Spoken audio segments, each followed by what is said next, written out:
8,867 കോടി രൂപയാണ് വിഴിഞ്ഞം തുറമുഖത്തിൻ്റെ ആദ്യഘട്ട നിർമ്മാണ ചെലവ്. അതിൽ 5,595 കോടി രൂപ സംസ്ഥാന സർക്കാരിൻ്റേത്, അദാനി ഗ്രൂപ്പിൻ്റേത് 2,454 കോടി രൂപ.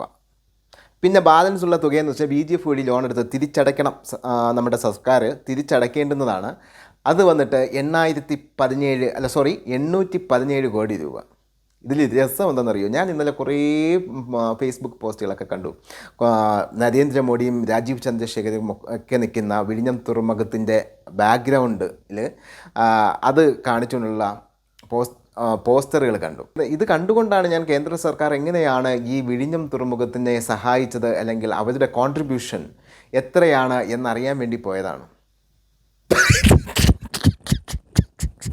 0